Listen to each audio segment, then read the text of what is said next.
Okie dokie, I believe we are all the way live. Hello and welcome to my graveyard. I am your host of the evening, the Cemetery Man from Salem, Mass. Always taking names and kicking candy ass, live in living color here with you only on Grande's Graveyard. Welcome back to another edition of the show where tonight it is the Stephen King special. Yes, ladies and gentlemen, we've got 4 Stephen King flicks, 3 miniseries, 2 Salem's Lot, and 1 master of the horror macabre, a king of horror, one Stephen King. I'm very excited to be live and in living color with you here tonight to discuss Stephen King movies, of course. Next week we'll be doing our big Halloween spooky spooktacular bash. I'm very much looking forward to that. And also this Saturday we'll be making up for the graveyard that we missed, of course, on October 4th. So we'll be having the Horror Halloween Roundtable with special guest Terry McGuana, of course, former host of, Jesus Christ, what the hell is the name of their show? With Curly and Wes. I don't know why the fucking name of their show is slipping on my mind. Of course, Nate from Grief World, and of course, Rambo Rat for Life will be joining Grande's Graveyard this Saturday night. So if you're into Halloween horror roundtables, this Saturday night, live at 8:05, we'll be doing the makeup episode of Grande's Graveyard where we'll have the horror roundtable. But tonight, it's Stephen King night, ladies and gents, so I'm super excited about that. Let's see what y'all have to say in the chat. We got Miss C is here. Ciao, Grande and Graveyardian friends. I'm excited for some Stephen King talk tonight. Now, I know Miss C reached out to me, told me she watched Rose Red and the Salem's Lot remake today. So it's almost like Miss C did the show prep with me. So it'll be very exciting to discuss these movies here tonight. Mateo checks in. Ciao, Grande. King, probably one of the top writers of the 20th century. Thanks to him, we had great horror movies due to his books and stories. Great actor, too. Meteor shit. Hi to the whole graveyard chat. Absolutely. And Stephen King does show up as an actor in one of these, which is actually more than one of these, which is pretty cool. But yeah, no, I couldn't agree more. I'm a huge Stephen King fan. And I've only ever done, I think, one other show on Stephen King, like exclusively. So I know when I initially pitched this show, I was going to do a Salem's Lot retrospective. And honestly, while it sounded enticing at first, I was like, wouldn't it be more interesting to do like a array of Stephen King movies? And we'll do the original Salem's Lot and the new remake since it just came out this month. But I figured I wanted to throw 2 other like lesser talked about ones in there. And I went with miniseries, one from the mid 90s and one from the early 2000s. So it's going to be very fun to discuss that. We got Anthony Chobot does pop cultures and openings. What's going on, good buddy Anthony? How are you, buddy, doing, by the way? Up to 2006 in my memoirs. Very cool, man. Very cool. We got El Tenda in the Heezy. What's going on? Hey, El Tenda, what's going on? We got Ghostface Brett in the house. He just got back from an early screening of Venom. He was telling me all about that. So hope all is well with Ghostface Brett. Just saw The Beast Within, and I'm seeing Venom Saturday. Okay, so a lot of people going to see the new Venom movie. That sounds like it's going to be popping in the theaters. Ciao, Miss C. I think that what makes Stephen King such a wonderful author is how he created so many great stories. Slasher Fred checks in. Oh, of course. I mean, so many great miniseries and, film adaptations and novels and just one of the all-time great writers, I would say. And it's very exciting tonight here to discuss, not 1, not 2, not 3, but 4 of, either, book to screen, silver screen adaptations or book to small screen adaptations. So this is going to be a lot of fun. I like the orange and black attack shirt, Grande. Well, I'm rocking. I had to rock it because it's spooky season now. We're full spooky season swing. The ginger snap shirt, which I just fell in love with this damn thing. I was like, I've got to get this from, of course, Creeperama. They have this shirt for sale. So if you're a, spooky guy and you want to get your Halloween horror t-shirts on, I mean, I don't think Creeperana could have done a better job than what they did with this shirt. I thought it was super cool. I don't know if you guys ever watched them, but in the early 1990s, there were commercials for a book collection called the Stephen King Library. I've never seen that, but that is pretty cool. However, before we get into the Stephen King goodness, and I promise this is probably going to be a longer show. I don't know for sure, but that's my guess. I did get a little package in the mail, ladies and gentlemen. Yes. From our good buddies at Severin. I'm sorry, not Severin. It's going to be Arrow Video. And I was like, you know what? Why not unbox? So I got the thing loose a little bit. Got to take the paper out. As the legendary Emergencies movie Imagines back in the house. What's up, Graveyard fam? It's been way too long. I'm ready to party in Jerusalem tonight. Hell yeah, man. Yeah, no, Merzi hasn't been on the show for a while because he's just out there living life. Last week, I think you saw Frankie Frico And one night you were out celebrating Canadian Thanksgiving. So Mearnsy's just been super busy lately, but always happy to have you in the house, buddy. And I know you're getting your pumpkin ale on or pumpkin spritz. Tell us what you're drinking. You can tell the graveyard what you're drinking, but always happy to have Paul Mearns in the house kicking it. So just got one thing, but oh man, it is a nice one. It is a thicker than a Snicker, if I may say so myself, and it's the spooky season, so why not have a Snicker or two? This is, of course, from Arrow Video. This is J-Horror Rising, the box set. And like I said, it is thicker than a goddamn Snicker, if you will. And I figured, you know what? Why the hell not unbox this son of a bitch on Grande's Graveyard? It came in the mail, so I was like, why the hell not?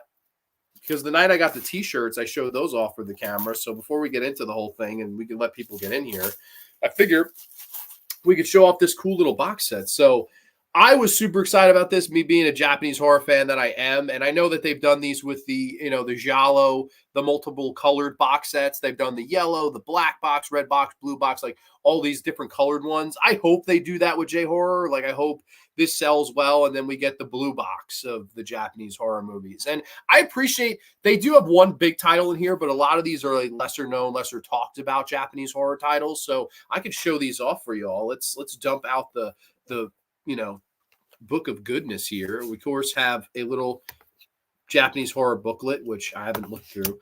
It comes with a mini poster, which is pretty cool, which I actually don't know the artwork on either of these. So let's take a ghoulie gander what this poster is, ladies and gents. Okay, so we got the J-Horror Rising on one side, and of course we have I don't know what that's supposed to be, but that's pretty badass too.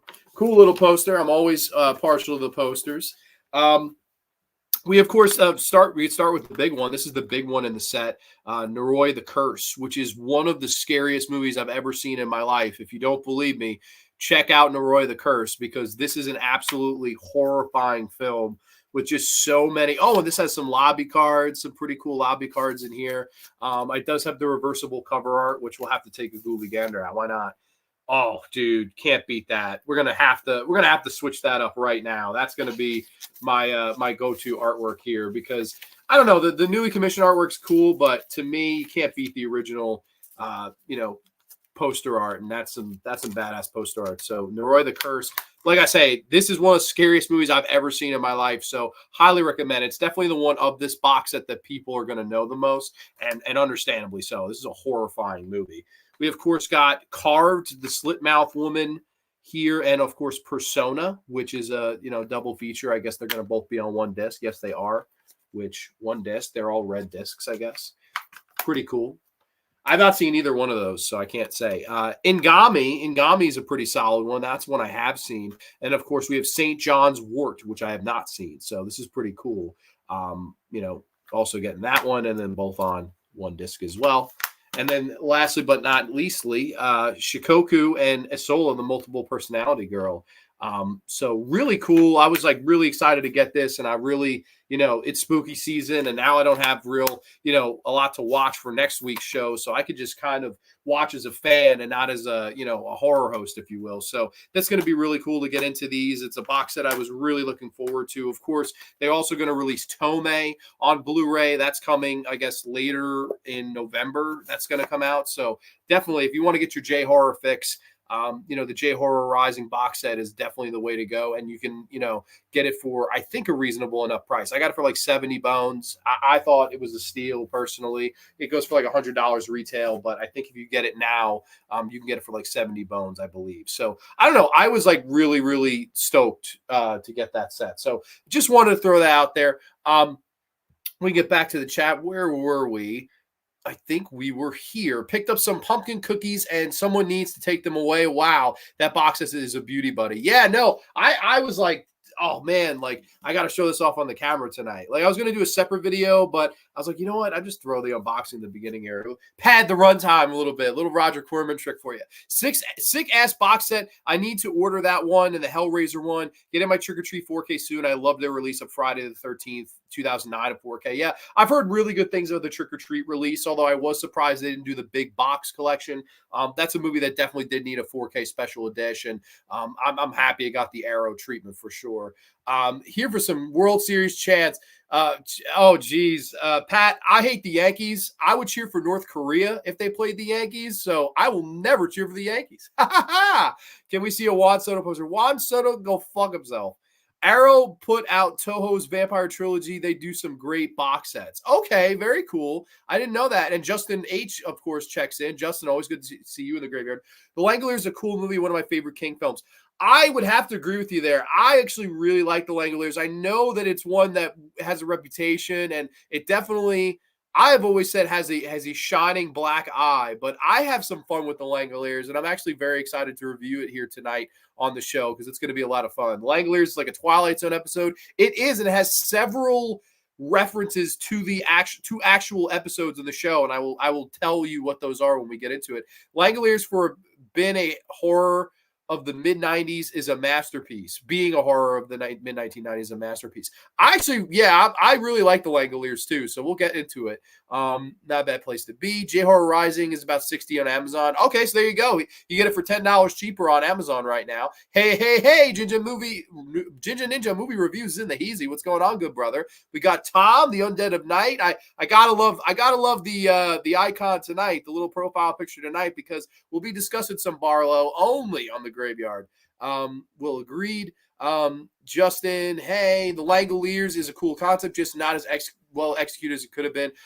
Yeah, I could totally see that point too. It's totally understandable. But we've shown the box set of the J-Horror Rising. If, like I said, if you're a fan, get this shit. It looks pretty cool. I'm very excited to get into those movies. I'm really looking to just dive into a bunch of horror movies this weekend, and not for the show, just for pleasure. And like I said, we will be doing the roundtable this Saturday night, so that should be a lot of fun.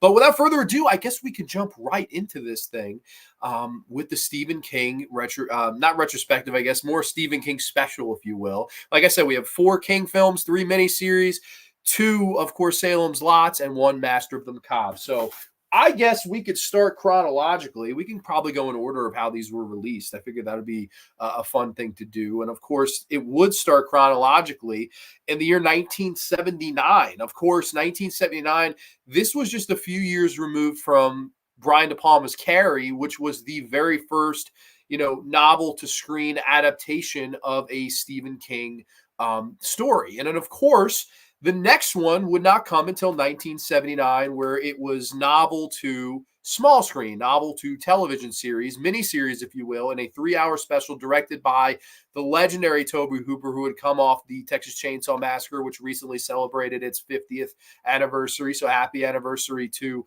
the Texas Chainsaw Massacre. And then, of course, after that was Eaten Alive, which it's a mixed bag. It's definitely not in the ballpark of the Texas Chainsaw Massacre, or a few of his films that came after, like The Funhouse, this, and movies like Life Force. But I do think you have arguably his second best movie here, of course, from 1979, starring David Soul. This is Salem's Lot. Yes, Salem's Lot from 1979. Brief plot synopsis. A novelist and young horror fan attempt to save a small New England town which has been invaded by vampires. Yes, Salem's Lot. Now, I will never forget the first time I saw this movie.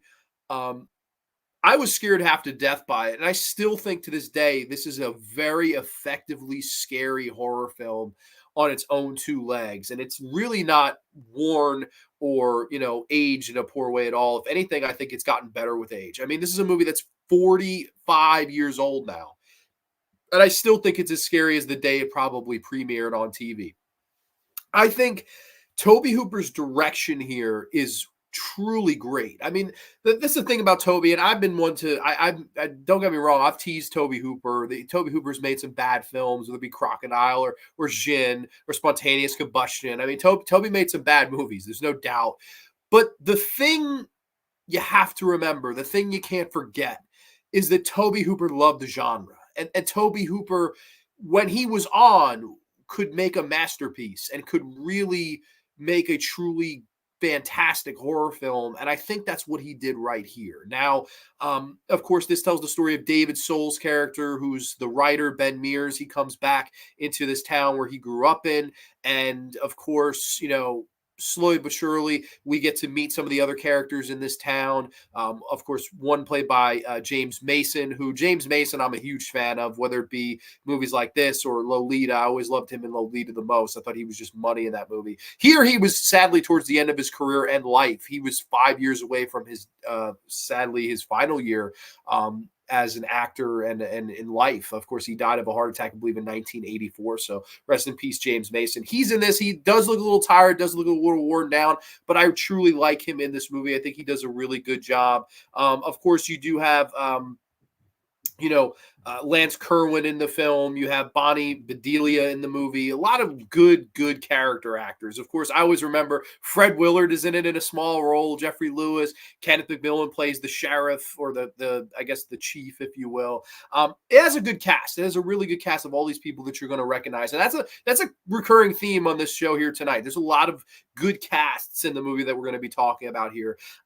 But to me, what makes this an all-time classic, I do like the story, I do like the writing, of course, the vampire tale and the design, but it is the direction of Tobe Hooper to me, and how ultimately scary and memorable this movie is 45 years later. To me, when I think of this movie, it's scare sequences, and it's the ability that he gave this thing to breathe. We get to learn about all these characters. We have this nice budding romance between David Soul and the lead actress. I mean, I really like their chemistry. I love their scenes of, talking over dinner or talking by a tree, and really getting that organic chemistry down. And it's not forced off the bat. It's not right away we're in love. It's just a spark that we watch ultimately blossom into this really nice romance that I truly believe. I thought David Soul did a really good job here.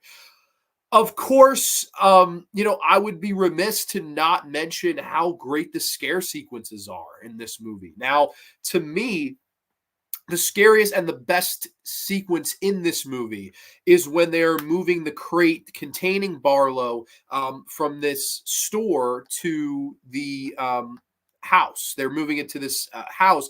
And basically what happens is, the entire time we're watching these two guys in the truck, and hey, man, that box is moving. I'm telling you, that box is moving. How creepy all of that feels. When they go to the basement, they're carrying it down. Just throw the chains down there. Let's go. I don't feel good about this. We got to get out of here. The ultimate dread that Tobe made you feel throughout that scene is something that's so hard to recapture. We don't see Barlow until far later in the movie, an hour plus later, over an hour and a half probably later, until we actually finally see Barlow front and center, and not just a hand or from behind or a glimpse. We feel it though, and that's really important to me, to feel the presence of your antagonist without actually seeing him so early on. It's good to hide and builds this tension to get to your ultimate payoff, and Tobe knew how to do that, because of course he's the guy that did Texas Chainsaw Massacre, and what you didn't see in that movie is what you always remembered seeing, even though it wasn't there. We never see the hook go into Terry McMinn. We feel it. He was able to make us see things with other senses that were not even there. Like, that's how great Tobe was. And I mean, that scene alone just scared the shit out of me. And of course, the two young kids, they're walking home in the deep dark forest, and one of them gets taken, and then of course goes to his friend, and he's scratching on the window and floating, let me in. I remember when I first saw that, man, I was horrified, man. I was like, what the hell? Like, this is absolutely some of the scariest shit I've ever seen. Just really effective scare sequences and shit that you remember all these years later. That's the thing with Salem's Lot, the original. We still remember a lot of the gags here. And this is something that easily could have been in theatrical. But I appreciate that with a King story, and I know that he's always said this and felt this way, and I wholeheartedly agree. With some of his longer novels, they're better to do as miniseries, because this way you can give the characters their just desserts of developing. You can give the characters that time to kind of breathe and grow, instead of forcing everything so quick on us. And this is something that does that. It's a 3-hour runtime. You feel the length? Absolutely. There are some slow parts in this. There's no doubt. I broke it up into 2 nights for my show prep. I watched the first hour and a half, then I watched the second hour and a half. That's how I do it. I wouldn't watch it all the way through unless I was really looking to do a long, marathon of movies. But man, I just thought this was so special. Like I really, to this day, I think this is just a special horror film. But let's hear what the chat has to say about this before I continue to review this movie. I believe we were. I think we were here. The Stephen King Library commercial was one of those commercials where you had to dial the 1-800 number to order something right before there ever was Amazon. Really? Okay. I might mute my volume as my copy of the Langoliers hasn't come in yet. Well, we're not in Langoliers now. So Seafield as is known as a graveyard. Yes, it is. Now it is a graveyard, Pat. Absolutely. Me too. I like it even more than the Twilight Zone, to be honest.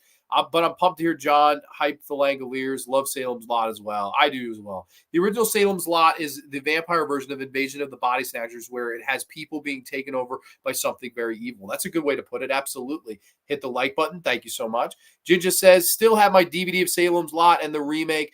Haven't seen the new remake, but Salem's Lot was just fucking creepy. Exactly. I think that's its legacy. Like, it is really well written, too. Like, I like David Soul's character. He's so many different things. I like that, obviously a lot of Stephen King's stories do star a writer, and this is at the time was the first adaptation to television that did that. This is the lead was a writer. And I thought he did a really good job in this role. And I just liked the way it was all presented. I thought they just did a really good job of presenting this story. Jin was cat shit. Yes, it was cat shit. Love me some Tobe Hooper, even the bad ones. Yeah, there's some Tobe loyalists, man. I found a copy of Salem's Lot this year on the old Snapper case. I do. This is a DVD. This is not a Blu-ray. I should upgrade. But I still have my old DVD as well. The movie has many precursors to the Lost Boys and also the original Fright Night. You have the older man, younger man teaming up. Exactly. If you watch the very finale, it does feel a lot like the Welcome to Fright Night. For real. It does feel a lot like that with this, the old man coming down the steps and they're shooting him. Of course, he would be the Billy Cole character, I guess, would be James Mason. Tobe Hooper is great. I love Life Force and Spontaneous Combustion. I love Life Force for Matilda May. Dude, Matilda May is just gorgeous, man. Sorry. Many of the Stephen King movies have a very dark opening. One of my favorite dark openings is Cujo. It gives a new meaning to Curiosity Killed the Cat. Instead, it's Curiosity Killed the Dog. Very clever play on words there. But there are movies now that go for 3 hours that aren't miniseries. That's true. Yeah, the new Scorsese film was 3.5 hours. That it was just the regular. It's one of those classics I know about, but I've never seen. That blue vampire, Mr. Barlow, looks super badass. Yes, and I love how they waited to reveal that character. Now, there's the scene towards the beginning, which is cut out in the 2024 version, which a lot of stuff is cut out in the 2024 version. We'll get there tonight. There is the scene where Fred Willard is kind of having an affair with the woman that he works with in the real estate office. And of course, her actual husband is the fucking sergeant from Species 2, Mernsey. So you got to get on it for just that, just to see him in an early role. All these years before Species 2, he was in Salem's Lot, and it's always funny to see Fred Willard in these shenanigans because Fred Willard show up in, a lot of the American Pie movies and shit like that. And I know he's in Harold and Kumar Go to White Castle at the very beginning. So I always thought it was kind of funny to see him in here. And he's having an affair, of course, with this lady. And the husband comes in, he's got a shotgun, and there's this whole scene where he's like threatening him. And, if you do this, were you going to, and she, no, he was trying to rape me. And he's like, were you? And he keeps pushing at him. Like, if you say the wrong thing, I'll shoot you. Like, I'm going to blow you away with this shotgun. And Fred goes, no. And of course it all culminates to he shoots and you just hear the click. You don't hear a gunfire because the gun was never loaded. And Fred Willard's like, oh my God, a sense of relief. He sprints out of the house. And then what we see is Barlow's hand. We just see and you get this musical cue where Fred Willard, and we get a freeze frame and cut to commercial. I thought that was such a well done sequence because, again, built the tension inside the house. The threat's inside the house. The threat is the shotgun in your mouth. And this guy that's disgruntled and mad at his wife for cheating on him with you. That's where we think the tension is. And then, of course, once he runs out of the house, he runs into the true danger of the situation, Count Barlow, which, we just see the blue hand and the long, razor sharp fingernails. And then freeze frame, like, holy shit, you were safer in that house, buddy. You might as well just slept over for the night because that was the only way your ass wasn't going to die. I thought that was horror 101 from Tobe. Like, build the tension, suspense, and drama in here, but the horror's out there waiting for you on the fucking front deck. I love that. I was like, when I rewatched this, I just like golf clap, man. Like, that's why I love horror. Like you just don't see that now. Sorry, guys, I have a wicked cough tonight. Salem's Lot is incredible. I haven't seen anything after the OG LMAO. I'll check out that remake sometimes this weekend. We'll get to the remake, not the Rob Lowe remake, but the 2024 remake. We'll get there. I don't know. After I tell you about it, I don't know if you go check it out this weekend. The tension for Barlow's crate starts as soon as they get to the customs wharf and finally realize when they throw the locks and chains into the basement. Love that scene so much. I made my own crate. Oh, no way. Did you really? That's really cool, man. Yeah, I would wholeheartedly agree with you. That it all just, when I first watched it, I was smaller, and I remember like vividly that scene where they just throw that, they're just like, fuck it, like, let's get out of here. And I would have done the same thing. That's how much the tension is being built. And we never see Barlow. We never see anything happen. There's really no ultimate payoff, right? It's not like, oh, that's the scene where they go down there and then Barlow jumps out of the box and kills them. No, they're just putting it down there, but you just, that sense of unease is there, and that's just so hard to capture. But Tobe was the man at doing that, and he did such a good job here. He really did. New remake, I mean, okay, yeah, I got you. I know we're not at Langoliers yet, just giving you a heads up. Okay, totally understandable. No worries at all. Better It miniseries or Salem's Lot miniseries? Wow. That's a really good question. I love the It miniseries, the first part. The first part is great. The second part, it really does fall off. Where Salem's Lot, I like both parts. So I would say Salem's Lot, honestly. I think this is a little bit better. But, there's no, shitting on Tim Curry or Jonathan Brandis or Emily Perkins, I fucking Emily Perkins on my shirt. Represent the original It. I don't know. I think that's close, but I would definitely lean Salem's Lot, the original series. I didn't moan Return to Salem's Lot. Not as good as the OG, but still decent. Yeah, honestly, I don't mind it. Okay, no worries. Return to Salem's Lot had starred a very young Tara Reid, and this marks the 40th anniversary of Nightmare on Elm Street, and that movie is Ronnie Blakely. Just nice to know he starred in two masterpieces. Of course, yeah, right? Now that you've seen the Lot movies, maybe check out the novel and follow up the story for follow-up story One for the Road. Okay, that's very interesting. I don't know. Like, that's the one thing I say is like one of the biggest, and it doesn't have to be a regret, but right now it is, as of this, me saying this. I wish I read more. Like, I wish I read more for pleasure. I really did. Like, I definitely have not read enough in my life, and I'm ashamed to say that, but it's the truth. Like, I definitely should read for pleasure more than I do. I think maybe it's just because I love movies so much, and I'm always searching and hunting for film that I just let, novels and stuff kind of pass me by. And in high school, I loved to read.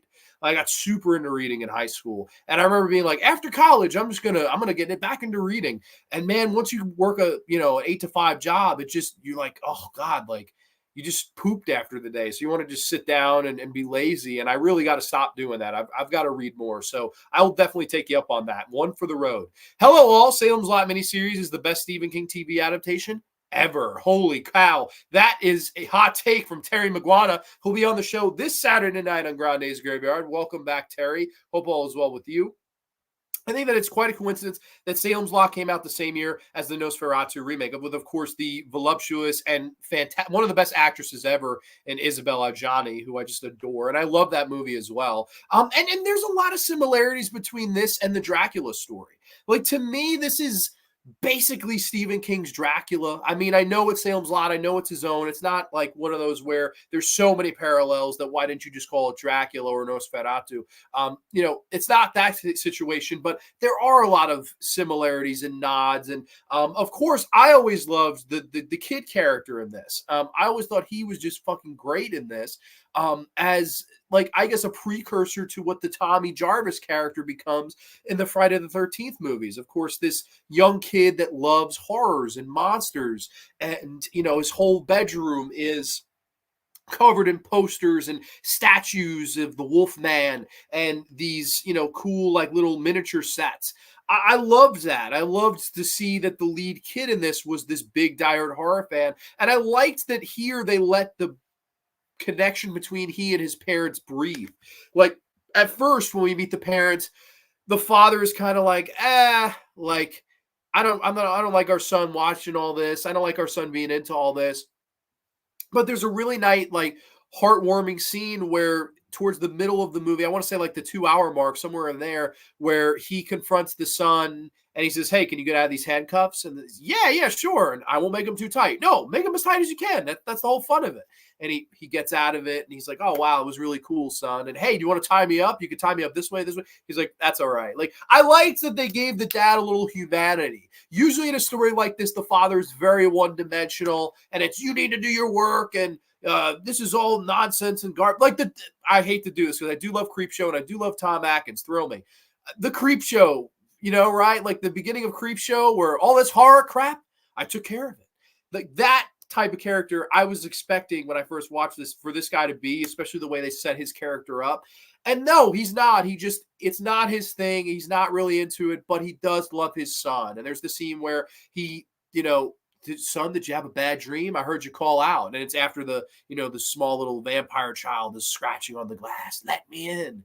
And I liked how he's, "I love you, son. Good night. If you need anything, I'm right here. You need a glass of water, you need anything." I loved that. I thought that was really well done. I really, really liked that scene. And I liked how they made the parents likable and not one-dimensional. I thought that, again, small, might sound like nothing to some people, a minute thing. But to me, it really, really made this work. I liked that. I really did.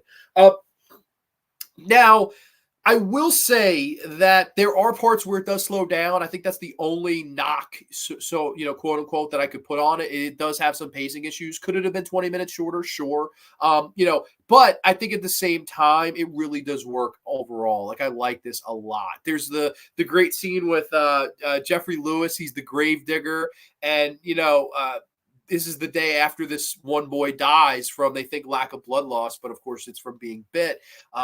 He's throwing the dirt in the grave, and then all of a sudden you hear the "help, help," the scratching. He opens it up and you just see the eyes light up and, they grab Jeffrey Lewis. I thought that was really good and really effective.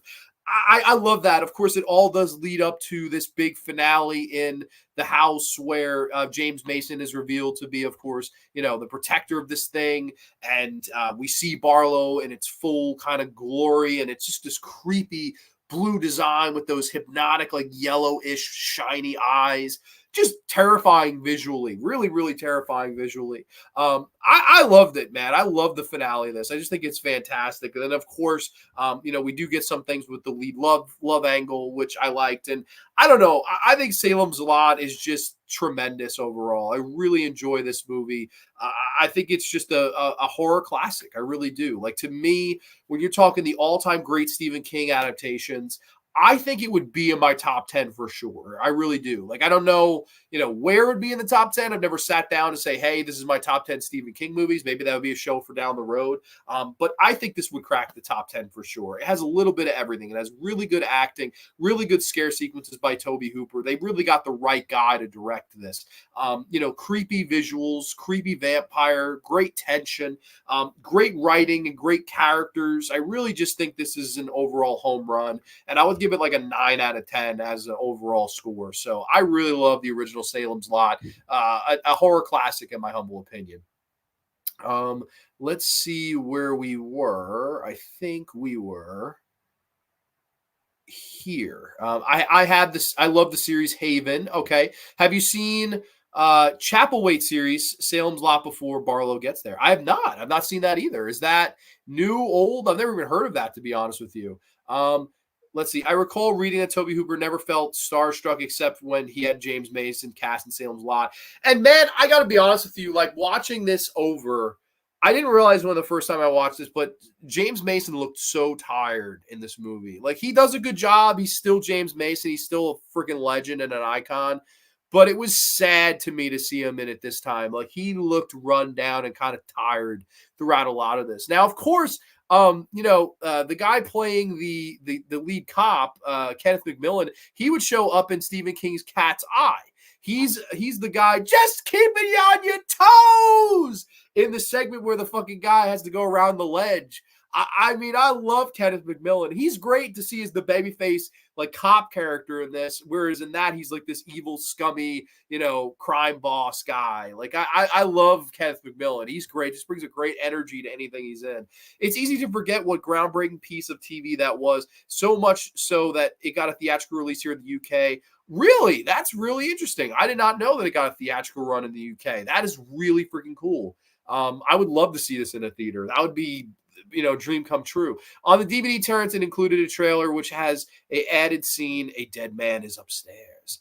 Weirdly, the new version got dropped on HBO Max, got it released in cinemas here in the UK. Really? Wow. That's crazy. So that went to theaters in the UK. History repeats itself. Yeah, the UK gets Salem's Lot in the theater, goddammit, not you Americans. The Marston house shows up in the second season of Castle Rock. Looks different but important to the series plot. Okay, very cool. I would love to see, I don't know if that house has been demolished now, but that would be a huge, like, really cool, like, filming location to visit someday, is the Marston house. Like, that would be so freaking cool, man. I don't know, though. I don't know if that house still stands or what. In the movie Maximum Overdrive, I love when Stephen King's insulted by the ATM machine. Hey, honey, this machine's calling me an asshole. And to me, the scariest thing in that movie is the sodas that keeps getting shot at these kids and their heads get caved in. When I first saw it, I was like, holy shit, like, this is like evil, man.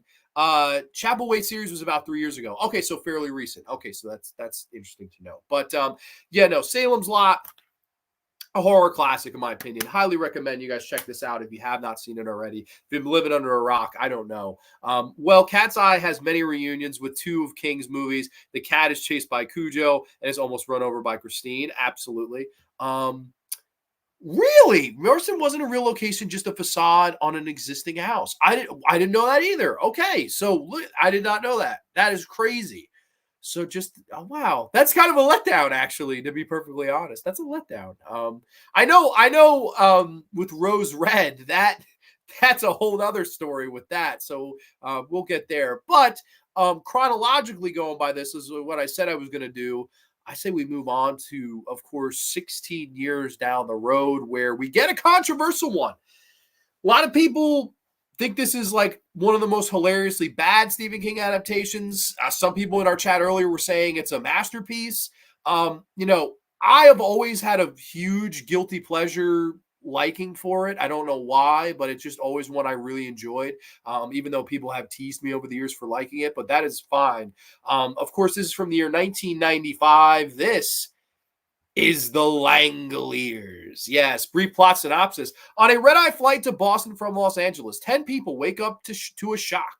All of the other passengers and crew have vanished. When they try to contact the ground, they make no connections. They land the plane only to discover that things haven't changed, but it's like the world is now dead. Nobody's there. The air is still. Sounds do not echo. The food is tasteless, and a distant sound is coming closer and closer and closer. It's a race of monstrous beings bent on their destruction is heading for them, eating everything in sight. Yes, the Langoliers. I don't know why, but it's a huge guilty pleasure for me. I always really liked the Langoliers. Always just thought this was such a fun, entertaining, and the pacing in this was perfect. This is 3 hours. You will never be bored for a minute throughout the entire 3 hours. And I know there have been people that have come at me and said, oh, well, it's just people talking on a plane, but it's people talking in a boring airport. And then it's people talking on a boring plane again. Like, what is the appeal of the Langoliers? I know a lot of people, have told me they think it's a rubbish movie. And understandably so. Listen, I've always been the one to say this. This is a black eye. This movie, while I like it, it is a shining black eye. And the black eye, you might ask, are the special makeup effects. Of course, you have these awful CGI shots of planes, awful, like, stock footage usage, just really bad when it comes to using special makeup effects. But of course, the biggest black eye that it has are the Langoliers themselves. When we finally do get to that moment in the film where we do see the effects of the Langoliers, and they look like giant CGI Pac-Men with razor sharp teeth, and it's actually some of the funniest shit you'll ever see. I mean, I remember even as a kid laughing my ass off at that, be like, what the fuck? Like, how did this get approved? Like, who greenlit these effects? Like, so horrendous. And that's the black eye. And that's the movie's legacy. You say that, you say the Langoliers, that's the first thing people are going to think of is that visual, are those effects. But if we could take a step back, if we get the breaks, if we go in reverse, if you will, I think what you have here is a pretty solid Stephen King adaptation. And once again, I'll start with the cast. I think you have a really, really good cast here. Of course, you do have, Tom Holland is the director, who, of course, from Child's Play and Fright Night and The Temp and this movie. And then, of course, Thinner was the following year. And then he got very ill, unfortunately, and took a long hiatus from directing, until he returned with We All Scream for Ice Cream, which was the Masters of Horror he did. You have guys like David Morse in this, who is playing a pilot, who he's either playing a pilot or a cop. He's usually playing the same character over and over. Although he does play a heel in Disturbia, which was a fun, like, Rear Window knockoff starring Shia LaBeouf. You have Bronson Pinchot from Beverly Hills Cop, who is just chewing scenery in this. I mean, Bronson Pinchot is having the best day of his life making this movie as Mr. Craig Toomey, as the guy, he rips up the fucking paper. He just I mean, I love Mr. Toomey. Mr. Toomey is fucking crazy. Like, I love his character in this movie. He always makes me laugh and smile. Like, he's just a fucking lunatic. You have Dean Stockwell in this as this mystery writer. And he is, I know a lot of people like him in this, and maybe he does do a good job. I think he's laughably bad in it. Like, everything he says is so drawn out and paused. It's like, what the fuck, man? Like, it's not a time warp. It's a time rip. Like, everything he says, if you watch this movie and watch his acting, like, slowly, he is just making everything so drawn out on purpose, it feels like. And I know people love him, and yeah, he's not bad in the movie, but it's just kind of funny, like, his acting in it. You do have Kate Maberly as Dinah Bellman, the blind girl on the plane, who, I swear to you, has the emotional acting range of fucking Hayden Christensen. She reminds me of a young female Hayden Christensen with her acting, her sound. She's insanely fucking entertaining in this too. Where is everybody? My aunts. Would somebody shut this little brat up? I mean, the acting is great. The acting is just up to 11. You do have some other character actors in there, but they're the main, like, standouts for me. It does all set up like a Twilight Zone episode. We start off at an airport. We have this British hitman in this who I believe is Nick Hopewell. Mark Lindsay Chapman plays the character.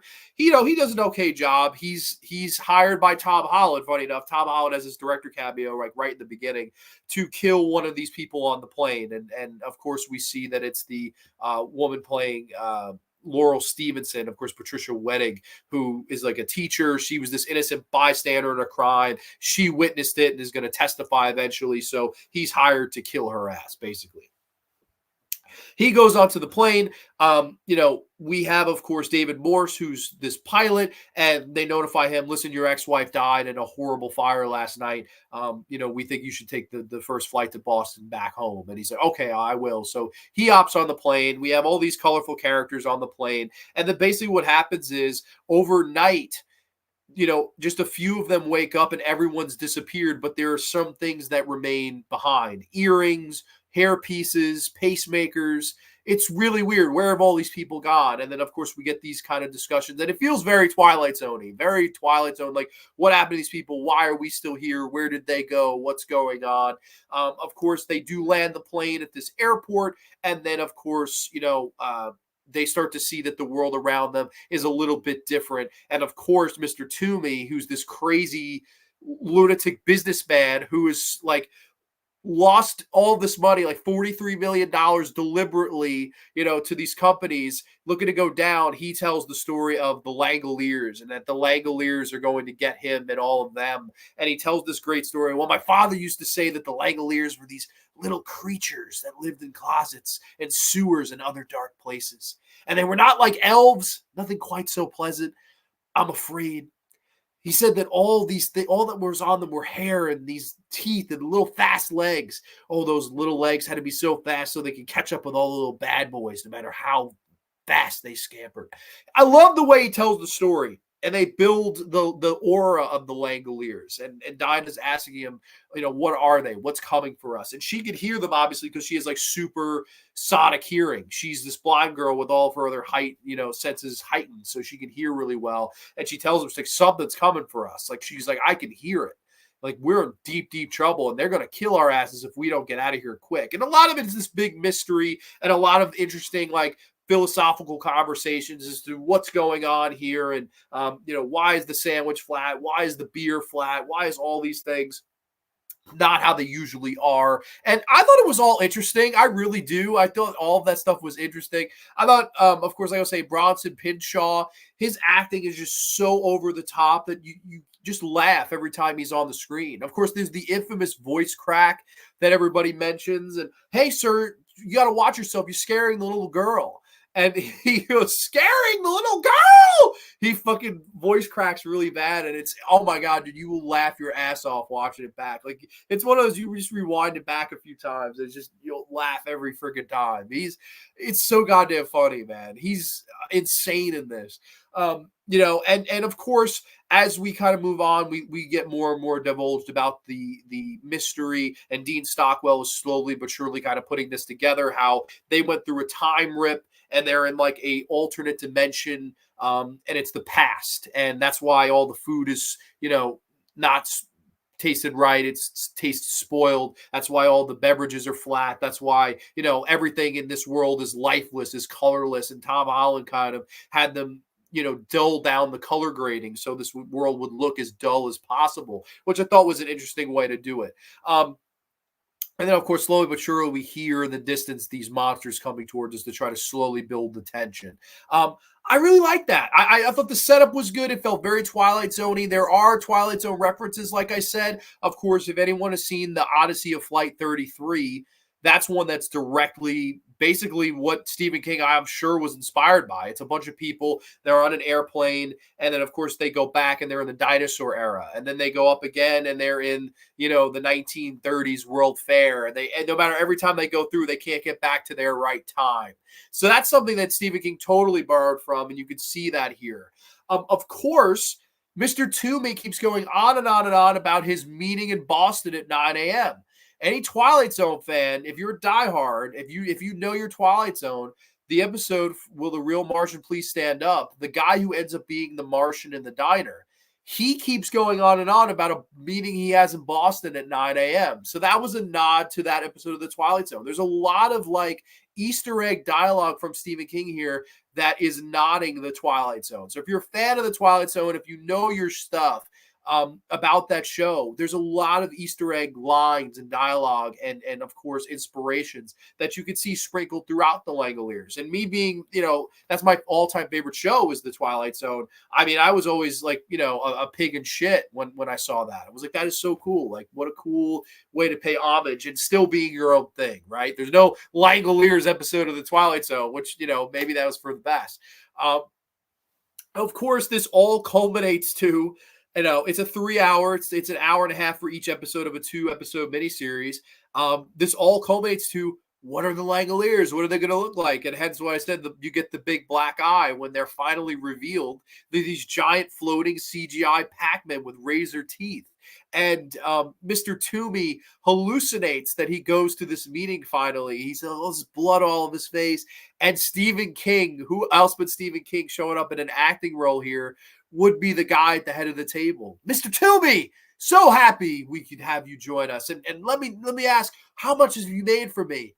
Made for you? Made for you? I haven't made any money for you. I got caught laundering $43 million, and I did it deliberately. And he goes over the top. He starts yelling in these people's faces, I did it deliberately. I did it deliberately.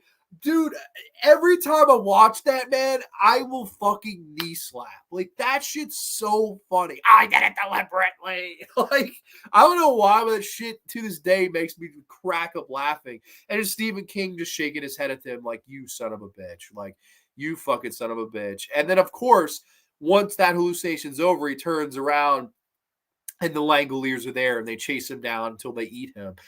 Really good stuff, really effective. And of course, I would be remiss, I did forget to mention Mr. Toomey's father in this. They do these really interesting flashbacks with John Griesemer as Roger Toomey, his father, who is berating him. You got an A-. You know what's going to happen to you? The Langoliers will come to get you. And the kid's crying. And I liked that. I thought all that stuff was actually really well acted and very scary. You built a very good aura and presence for these Langoliers. And now I know when they do show up, it is like, how did they get away with this? How is this so truly bad? I will counter with this, though. Before you see the Langoliers, if you watch this, if you had no idea going into it, I would assume that up until that point, you would be super into this. They were built super well. Tom Holland does a really good job, in my opinion. I really do like Tom Holland. I think he's a very talented, not only filmmaker, but a writer too, and an actor. He's done it all, really. I thought he did such a good job at building them.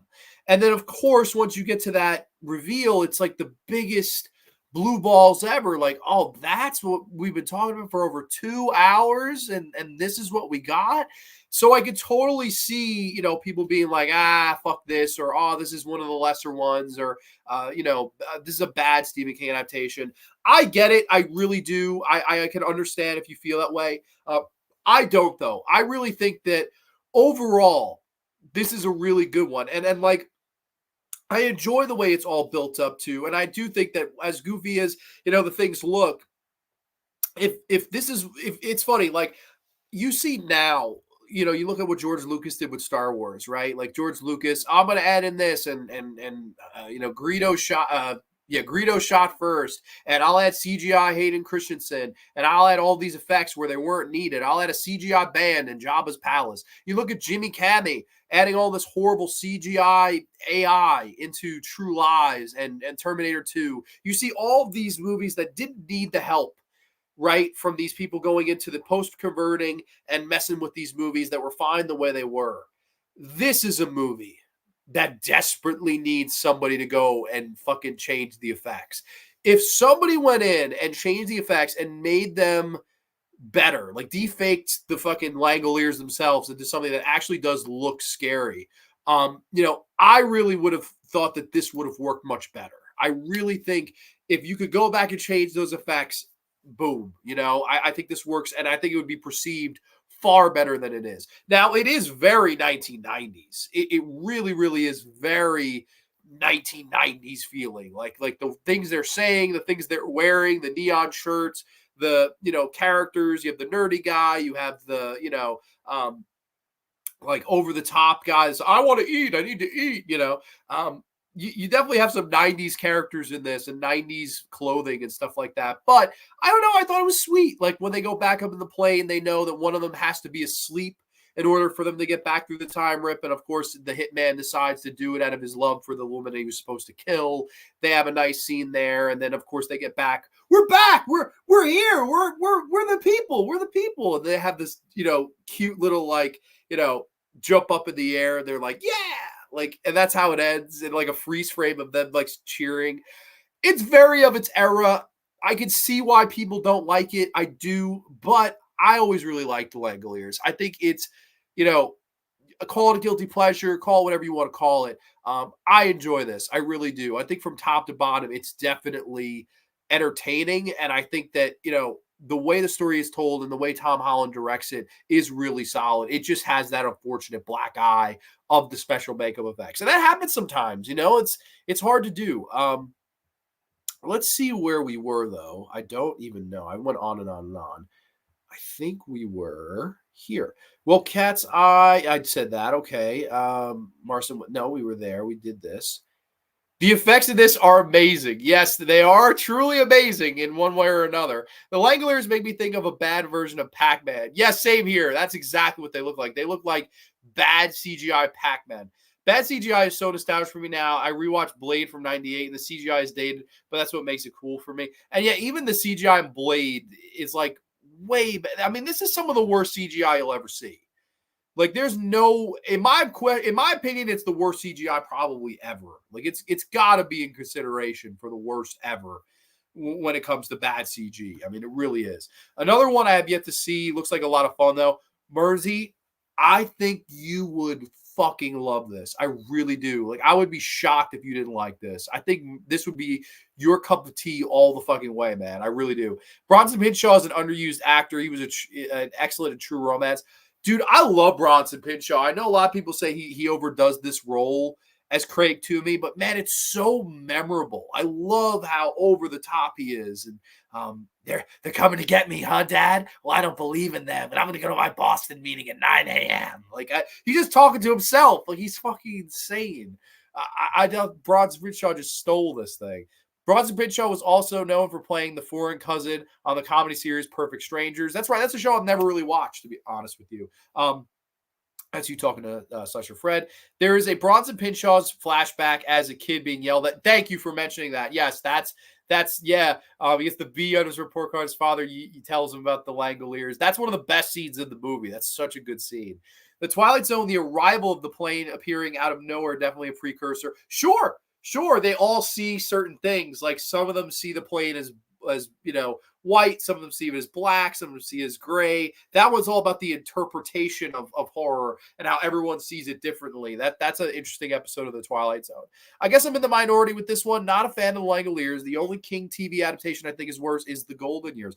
The Golden Years is, yes, that is a bad one. I don't think you are. I mean, maybe in the chat you might be in the minority, but overall, I've heard a lot of people bury the Langoliers. It's not one that's like highly praised, but I do sort of enjoy it in so bad. I don't know, like, some of it is so bad, like the effects are so bad that they're great, but the rest of it I really do like. I thought it had a good pace.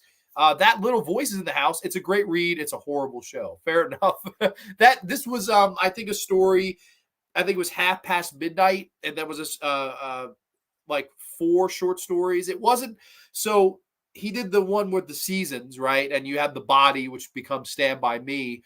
Half Past Midnight, you have this, which becomes The Langoliers, the miniseries. And then you had Secret Window, which became the Johnny Depp movie from 2004, I want to say. So, yeah, that's that I have read. I have read those. I've read the seasons. I mean, The Body is one of my favorite short stories ever, as is Stand By Me is one of my favorite movies ever. Yes, the Langoliers needs to get its CGI redone. Even a fan edit would fix these days. Yeah, anything. Like, I think that could really help it. Like, we live in a world where, these people that made multi-million, $100 million movies are, oh, I want to dabble in. I don't like how this did. Like, buddy, you don't need it, man. You need you need it for this movie. Like, this movie desperately needs it. Agree with you, needs a remake. Agreed that, Little Voice. Fair enough. Did you see that movie Desperation? I have not. Pinchot is so over the top in Langoliers and the Langoliers are bad. Yeah, fair enough. Didn't realize it was another 2-episode TV movie. Yeah, it's an hour and a half each. So, but I will tell you, man, I don't know about anybody else. I never got bored. Like, I don't think this one has any pacing issues at all. Like, I think it's really entertaining from the whole way. I take the CGI of the Langoliers, then Dracula 3D. Oh, Jesus. Oh, my God. You talk about the CGI praying mantis and the CGI owl that looks like a PlayStation 1 CGI owl at the beginning of, yeah, that's true. Dracula 3D has some fucking bad CG, and there's no excuse for it. You're right. It's 2012 as opposed to 1995 where CGI was like sort of in its infancy. So it's a lot more unexcusable for the Dracula 3D. I understand that. Good. So I don't have to watch the Golden Years. I have that and The Stand in a set and never watched it. Well, The Stand is awesome. The Stand is one of the best. Hello, yeah, The Stand is awesome, but yeah, I don't know. The Golden Years is for the birds, if you will. That's not a good one. But in my opinion, The Langoliers, it's fun. I have a good time with it. I think it's a fucking fun movie. So I don't know, it's what it is. A little unpopular maybe, but it's what it is. Sometimes we're a little unpopular here at the Graveyard. But this next one I had never ever seen until this show. So I was super excited for this. But did it deliver? We'll about find out right now. Of course, this came out in the year 2002. This was watched I thought this number was crazy. 18.5 million people tuned in to watch this. They had a marketing campaign of about $200,000 spent on this. That's nothing to scoff at. 18.5 million viewers for this next movie. And to put it in perspective, we were just talking about The Stand. The Stand had 19 million. And that was a lot then. But 18.5 million in 2002 for this movie, I think this is actually one of the most astounding TV ratings I've ever heard. And of course, it is Rose Red. Yes, Rose Red from 2002. We have a brief plot synopsis. A college professor and a team of psychics investigate an old abandoned house at the request of a man who has recently inherited it. They stay at the mansion, but unleash a terrifying force that threatens to destroy them all. Yes, Stephen King's Rose Red. So, this was a mixed bag for me. I really, really, really enjoy the setup. The first episode, I was like so into it. I couldn't wait to see what was coming for the next two. And maybe, I would say a majority of the second episode I liked as well. Maybe the ending of the second episode and then the third episode, man, I thought this thing just collapsed in on itself. Now, I don't think it's bad. I don't think it's terrible. I wouldn't say it's a piece of shit. But it's one of those where the beginning is just so much better than the end, where it's like, oh man, like what could have been? And, you know, we talked about two already. We talked about Tobe Hooper was a master of horror. Tom Holland, who was a master of horror. Unfortunately, this didn't have that luxury. I believe this was directed by, and I'll get his name here, I think it was Craig R. Baxley was the director of this. And this is the guy that had made, you know, Action Jackson and Dark Angel. Those are movies I like. But was this guy the best choice, right? Was this guy the best horror director you could have gotten at this time, this era, you know, this particular adaptation? That remains to be seen. I don't think so personally, but that's just me. Now, of course, there's the whole backstory where Stephen King wanted to work with Steven Spielberg. And it was mutual. Steven Spielberg wanted to work with Stephen King. They wanted to work together. There's a lot of conflicting stories as to why that didn't happen. Of course, Spielberg, apparently from King's perspective, said that, you know, Spielberg wanted to add too much action in the movie and King pulled out. There's also other conflicting reports where King, you know, didn't want it to just be a 2-hour movie where Spielberg said, that's all we can do. And King said, no, I want this thing to breathe. I want this to be as long as it can be. Thus, you get basically like almost a 4-hour runtime for this thing, maybe even a little bit over 4 hours. That's with the 3 episodes combined, what Rose Red is in length. I believe that story a lot more than the, you know, Stephen King said no to your action. I think a lot more that this is something that he wanted to let these characters get developed and let this story breathe. I think it definitely complemented a miniseries more. However, could this have been shorter? Yes. And could this have been way better directed? Hell yes, in my opinion. Where to begin with this? Again, you know, a constant theme, like I said tonight, a really good cast. The first person I noticed was Kimberly J. Brown, who I adored in the Halloween Town films 1 through 3. I always really liked her. Of course, she was in movies like Bringing Down the House, which is a movie that no one probably remembers, but I don't know, a fun, silly rom-com movie that I always really liked. She plays Annie Wheaton, who is very similar to, you know, the Carrie White character, and of course the Carrie, which Carrie had its own adaptation in 2002 with the legendary Angela Bettis, who I thought she did great in that movie. I love Angela Bettis as Carrie in the same year where a miniseries was coming out of Carrie. You know, Kimberly J. Brown is this slightly mute autistic kid who has telekinesis, and of course, yeah, very similar, very reminiscent to, you know, the Carrie White character. You also have you know, Nancy Travis is the lead professor, Joyce Reardon. Nancy Travis was so good in this. Like, I actually hated her after a while. She's a character in the beginning. She seems so interested and knowledgeable, and I really want to learn. And, you know, she's very into her work. Like, she seems like she's really about solving this and going to the house and learning more. And then by the end of it, she's a jerk. Like, you're like, oh, like, what a horrible person. What a horrible lady. And she did such a good job acting. I genuinely hated her character and wanted to see her get killed. And I thankfully was, you know, given that. You, of course, have Melanie Linsky, who's a great actress. Matt Ross, my buddy who I work with, he was telling me he thought Matt Ross stole the whole thing as Emery Waterman, who's like this mama's boy character.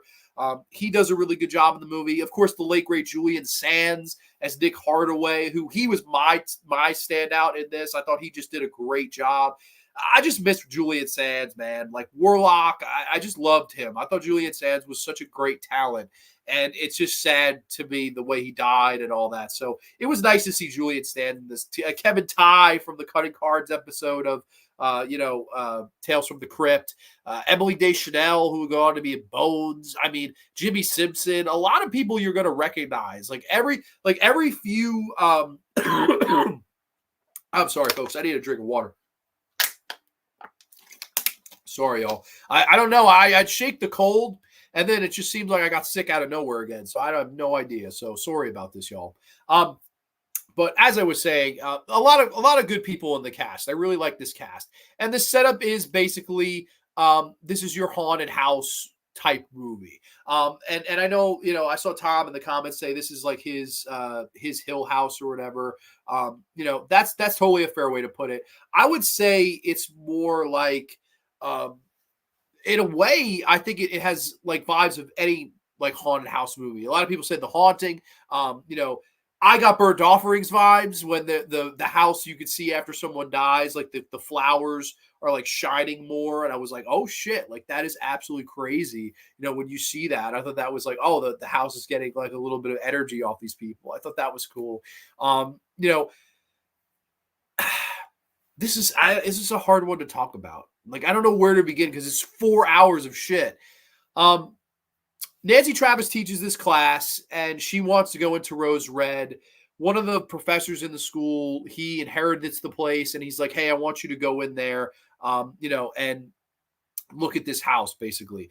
She teams up with these group of sidekicks, and each one of them have their own like special ability. We get to learn a lot about them in the first episode. They flesh out their characters pretty well. I liked that aspect of it. Like Kevin Tighe, I felt like they were going to give you a lot more with his character, and ultimately kind of goes nowhere, I felt, which I was kind of let down by. Like I said, Matt Ross is the mama's boy that I totally think was, there for some comic relief. I totally think that. He does a good job. He's fun in it. Melanie Linsky plays the sister of Kimberly J. Brown, and she's like, I don't know if I want her to go to this, although she has these great, like I said, telekinesis abilities, so they really want her to come along, and they keep offering her all these sums of money. Please come to the house. Please come to the house. That aspect I liked of it. I liked the build. And then they get to the house, and we get so much backstory on the house that after a while, it just became uninteresting. Oh, here was the maid. Oh, the maid was having an affair with this person, but she was really having an affair with that person. And the husband flew out the window. And so, the maid is the one that laid the groundwork of the house. And the maid was the most smart person in the world. It was so much backstory where I was like, all right, pick something, like land the plane with the fucking backstory. Like, let's just get to the haunted house aspect of this thing.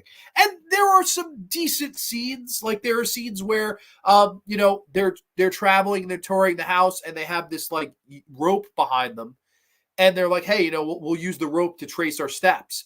And they're going through the house, and all of a sudden they're in a part of the house that's like not there. They're like, what the hell? They're in like a different hallway. They turn around and everything is different. Like the whole house is like making itself over. And they're like, holy shit, what's going on right now? Like, this is crazy. But they retrace the rope and like they're back into the real time. I thought that was interesting. I thought that was unique. Again, from a better filmmaker, that might have worked better. Like, I definitely think you could have done that better. But again, beggars can't be choosers. It wasn't horrible there. There are sequences where Emily Deschanel, she's like flirting with Emery. She's flirting with Kevin Tighe, and she's like, her eyes are glowing up and shit. And she's like, oh, hey, would you want to come to bed with me? And it's not her. It's like very poorly done. And only Kimberly J. Brown can tell that there's nobody there, but everybody else hallucinates Emily Deschanel trying to seduce them. That was okay. That's like the horror in this, I think, was its biggest flaw. Like, some of it worked, and it's like entry-level horror, like some of the scare sequences, some of the gags, quote-unquote, that they try to pull, those work. but I just felt like it left a little bit to be desired. Like, I felt like the backstory is far too overexplained. Like, it starts off with, how many men died in its construction, during its construction. And they tell you these stories of people dying while building the house. Love that stuff. Simple, effective, though. Build the legend of the house. You don't want to be here very long. Otherwise, you could be nailed on a door, and then you fall off the ladder and you're dead.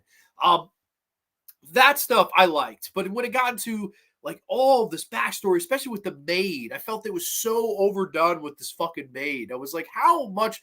What did this maid do? Like, Jesus Christ.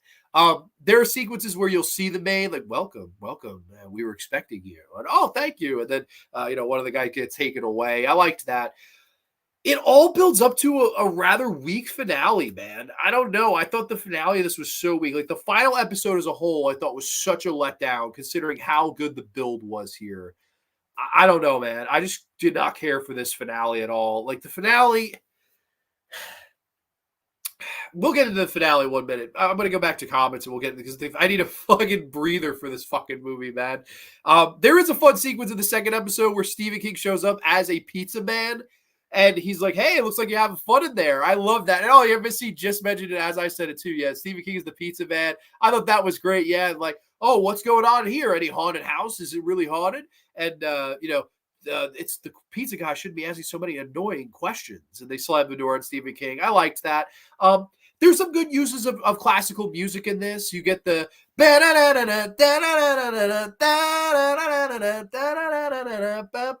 lot of record playing, and you get the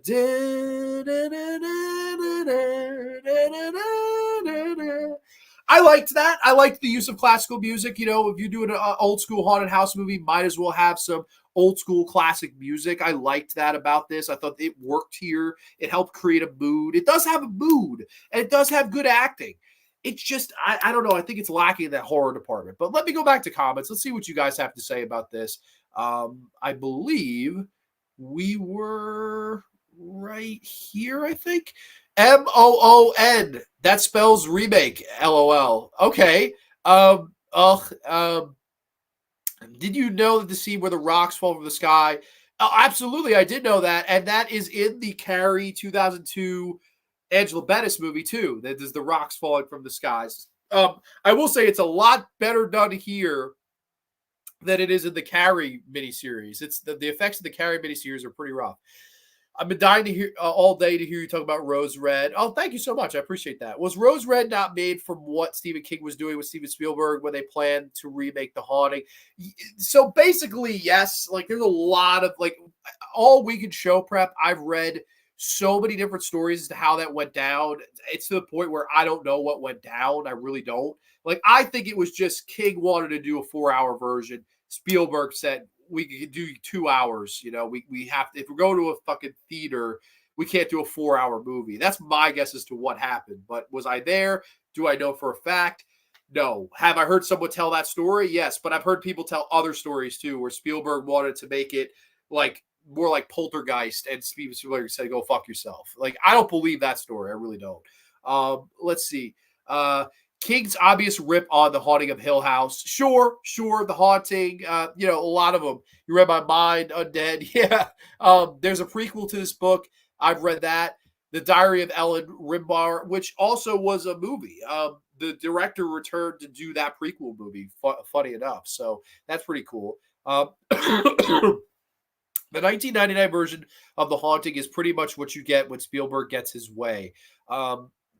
Wow, that's a horrible remake. Yes, couldn't remember the name. Funny, I remembered the name, but can't remember much about the book. Well, don't watch the movie. I'll tell you that much right now. The 1999 Haunting is more evidence that Tobe Hooper directed Poltergeist, if you ask me.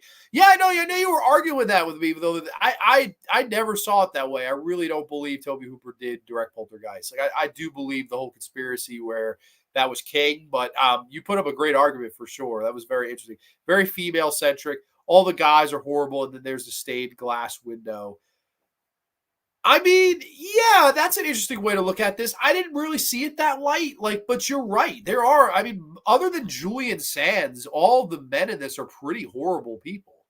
And maybe, I guess, Matt Kessler's characters, Rimbauer, he's at first he's like, are you always sleeping with me to get to Rose Red? And basically it is why. I mean, she doesn't admit it, but that's totally why. She didn't love him.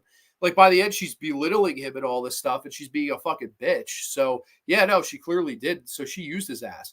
No, that's gonna be the last review of the show, buddy. So that's coming. That's a great catch. Never caught the bird offerings rifflets. I totally did, and I know Stephen King loves, but like that's one of Stephen King's favorite movies, I believe. So I totally, when I saw the flowers had more pop, I was like, that's burnt offerings. Like I loved seeing that for sure. But yeah, no, this is no burnt offerings at all.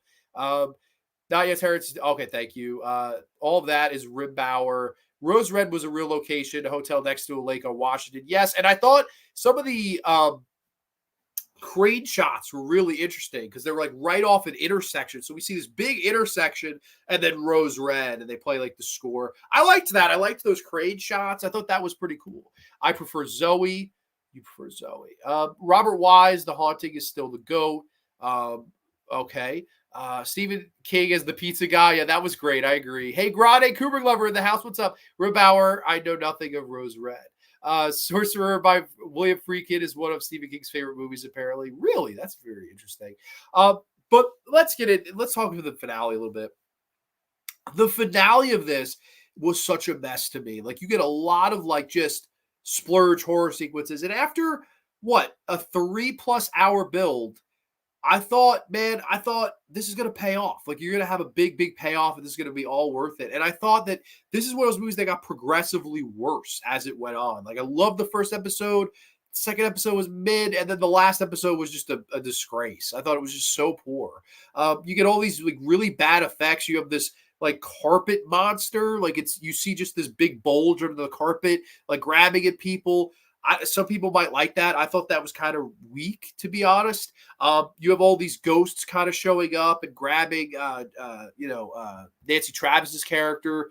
Some of the flashback sequences in this I really didn't like, where they really grayed out and doled them out. I was like, this is so like uninspiring. Like, I didn't really like how the flashbacks were directed. I think, like I was saying, man, the biggest problem with this is the direction. I just don't think they had the right guy here. I think you had to get somebody who was a little bit more familiar with directing horror. Dare I say, Tommy Lee Wallace at this time might have been a better choice. I know Tom Holland was out of the game at this point, so he wasn't an option on the table. But I think there's so many different guys you could have got for this. I just thought Craig L. Baxley, I don't know, just was not a big fan of his direction. And it shows brutally in the finale, just where all the horrors trying to be thrown at you. It's literally just thrown at you. Nothing sticks. And I thought that was a huge problem with this, where I was like, listen, Langoliers, it works all the way up until we get to the bad effects where you just laugh instead of be horrified. But I like the movie up until then. I like the movie up until like the middle. Then it gets a little monotonous. Then it gets a little drawn out. And then when it throws the horror at me, it's just so flat and limp that I don't even care anymore. And I think that's worse than bad special makeup effects. I really do. I'm not saying the effects of this are bad. I actually do think they're quite good for the most part. But I just felt that finale lacked a lot of oomph. Nancy Travis's character, her true colors show. She gets pulled apart by these ghosts. Everybody that's a remaining survivor, they run out of the house. And then, of course, as we saw the stones fall in the beginning of the movie from Kimberly J. Brown, she makes them fall on Rose Red, and the house gets destroyed and lit on fire and all this. And stop, no, she should keep going. Like, this house needs to go down. I liked that. And then we get like a 6 months later, and like everybody that's still around, they come back to meet up, and they have this nice little like heartwarming moment. It's good. It's like middle. It's so middle of the road for me. It's like it has its moments. I think it really sorely lacks in the horror department, but I do think the actors were good. And I don't know. This is a mixed bag for me. Really big mixed bag. Is it worth a watch? Absolutely. If you have 4 hours you want to burn, if you love Stephen King adaptations, it's absolutely worth a shot. This, though, was just a little bit all over the place for me. So, I don't know. I'd come in like a 5 out of 10 for Rose Red. It has good moments, but it also, man, it suffers in some places. Let's see. Never seen it, buddy. You have give me a lot of homework. Well, I know you see the next one, Bird, so stay tuned because we got one more review coming here tonight. I think I will give Rose Red a body swerve now. Yeah, I don't know. I guess I wanted to like it so much more. Like the first episode, dude, I'm not even kidding you. I was like leaned up. I was like, I'm really interested. Like, where's this gonna go? I like these characters. Everyone's colorful. You know, now we get to the haunted house aspect of it, like scare me, thrill me, if you will. And I just didn't think it did. I just really suffered in that department. I enjoyed the Langoliers, even though it has crappy visual effects. But I'm in that ballpark too. I haven't watched the Langoliers in ages though. Well, you know what? I think it's entertaining, God damn it. So Jackhammer Sean is in the house. I love watching this show because Grande is the best. Thank you so much, Jackhammer. I appreciate you saying that. You the man. Thank you so much. Only hell yeah. Let's see. Salem's Lot main actor, the writer, is kind of a bland guy, but the vampire is good. Okay, fair enough. My favorite parts: character, professor, lady doing a 180. Reversal. Okay. I've never seen this one. Might have to check it out. No one could touch Grande. He's one of the few guys who could shut me the hell up. LOL. I'm not trying to do that. We'll be talking all things on Saturday night, my friend. So your turn to shut me the hell up. I like James Mason. Yeah, I would say that too. So if you're interested, Kubrick lover, you could rewind to the beginning, and I did review the original Salem's Lot in entirety. Although we're about to get into the 2024 version. Had me on the ropes when it came to discussing Land of the Dead. Did I really? I don't remember that at all. But yeah, no, it's always good talking and shooting the breeze with you guys. So thank you so much for tuning in here tonight. But that takes us to the final movie we'll be discussing here tonight. Boy, oh boy, this one was interesting to say the least. I know Tom was very much awaiting my thoughts on this.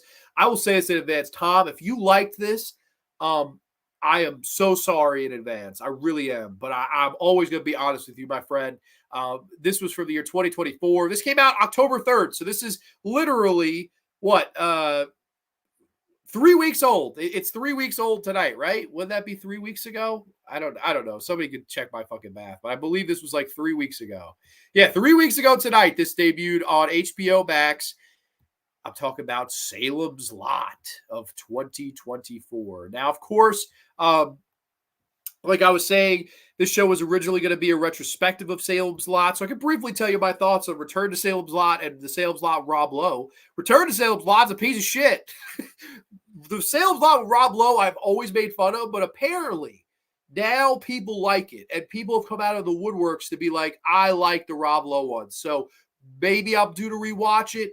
I didn't really want to watch it for this show prep. I'm not even going to lie to you. I just wasn't in the mood. But it was better than this. And I guarantee you that upon one watching of either, it was better than this piece of shit. Brief plot synopsis. An author returns to his hometown of Jerusalem's Lot in search of an inspiration for his next book only to discover that the townspeople are being attacked by a bloodthirsty vampire.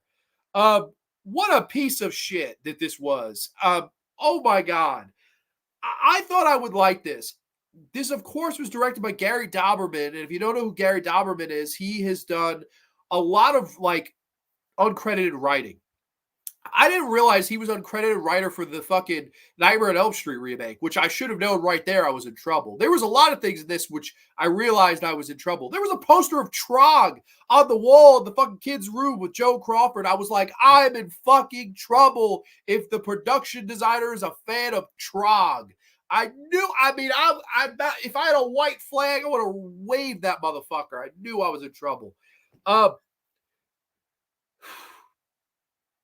Gary Dauberman had done Annabelle Comes Home, which was the prequel that a lot of people, when it came out, it's a lot better than the first Annabelle, but so is fucking HIV is better than the first Annabelle movie. So what is that really saying?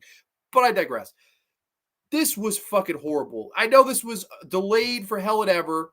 This was supposed to come out in 2022, but because of COVID post-production issues, it was pushed back. Then it was supposed to come out in 2023, where Evil Dead Rise took its spot in the theater, and then they decided, fuck it, we'll throw it straight to streaming in October. And apparently in the United Kingdom, they decided to throw it in a movie theater. If I had paid a movie theater ticket to see this, I would have been fucking pissed because this sucked. I'm sorry, this sucked from top to bottom. What a atrocious remake of a great movie and a great story from Stephen King. I thought this was just bad overall. Now, of course, you're probably wondering, well, the original was 3 hours long. The Rob Lowe one was 3 hours long. How long is this? 2 hours. So you cut an hour off the runtime. You made it let's condense to a 2-hour movie. You cut out so much of the character development and scenes of, getting to know these people, right? That I think it crippled the movie and it really didn't work. Like, I completely missed the love story and the David Soul getting to know his woman. Like, that's sort of here, but it's so rushed. And that to me is the perfect way to describe Salem's Lot 2024 is the word rushed. Everything was rushed. The movie opens, they're moving the Barlow crate. Where is the fucking tension? You couldn't build tension because you opened up on the fucking most tense scene that was from the original movie. Oh, we're moving this thing. Oh, look, we're going to use Nicholas Winding Refn red lights and blue lights and purple lights. I like good lighting. I like artistic lighting. But Jesus Christ, it didn't go because the movie opens where they're moving the box. What's in the box? What's in the box? What the fuck? I was like, you opened up on this? Really? It lacked all the tension. It lacked all the fucking balls. It lacked every single bit of its effectiveness that it had in the original movie. I thought that was awful. You have, of course, Lewis Pullman, who is the fucking, son of Bill Pullman. I love him as an actor. I'm sorry, but he just looked bored in this movie. Like, he looked like they woke him up from a nap every take he took. Yeah, I'm Ben Mears. Yeah, like, bro, what? Wake the fuck up, Lewis. What the hell? Are you mad about your career? Like, dude, I loved you in Bad Times, the El Royale. Wake the fuck up, my guy. He looked like he was sleepwalking through this. The lady they had play the love interest, Susan Norton, Mackenzie Lee. Yeah, she had been on a huge fucking acting hiatus. No fucking shit. No reason she was. I mean, she's hot, but she can't act worth a shit. You have Jordan Preston Carter as Mark Petrie, the horror fan, who has a poster of Trog in his fucking room. What horror fan has a poster of Trog in their room? Unless they are fucking mentally disturbed or that much of a fan of Joan Crawford, one or the other. And please explain to me, if you like Trog, why the hell you like Trog. If you even know what the fuck Trog is, I would love to hear it. But goddamn, what the hell? This kid sucked. He had no... Like, I loved the kid in the original. I loved those small scenes of he and the parents talking about, oh, I'm not really into this stuff. And, oh, look, I can get out of the handcuffs and stuff like that. I liked that. You had depth. They were more than one-dimensional. This kid, I like horror, and, and no one's going to push me around. If I run away, it will just get worse. I'll beat the shit out of anybody. And this kid tries to kick his ass, and then he tries to break his arm. And uncle, oh, if someone says uncle, you let them go. Little young whippersnapper. Here I am in a fucking Boston Red Sox jacket. Go fuck yourself, you old bastard. Bill Camp, you sucked as backburner. I thought, as good as these casts have been tonight, I thought this cast was terrible. Alfre Woodard as Dr. Cody, retire. I mean, go find another occupation. You were awful in this. William Sadler was in there. They barely used him. I was so upset by that. But the worst actor in this movie was, I'm sorry if I don't pronounce his name right, Pilou Asbak as Starker. This was terrible. I mean, this is one of the worst performances I've seen in movies all year, was this guy. Every scene, he's playing the James Mason role. And like I said, James Mason looked tired, he looked run down, but it's still James Mason. He did a good job. This fucking guy is yelling at the top of his lungs like it's a Shakespearean play. Oh, come to see my count, thus thou thee. What in the hell was this guy's direction? What? He's just screaming shit. And, we're not going to hold off Barlow until the last fucking 5 minutes. We're going to fucking show him in the first 20. Oh, there he is. And he's eating a kid. And we see blood splatter all over Stracker's face, whatever the fuck his name is. We see that. Whoa. What? You gave no time for this movie to breathe. When you try to remake the Tobe Hooper film, okay, the scary, kid scratching at the window. Oh my God, how scary that was in this film, how effective and memorable that was here. Whereas with this remake, it just, what? The kid walks outside. He's looking around. And then he steps back, and a hand comes from the top of the screen like it's fucking Looney Tunes. Grande, the kid like, fuck her, and pulls the kid up. He goes, oh!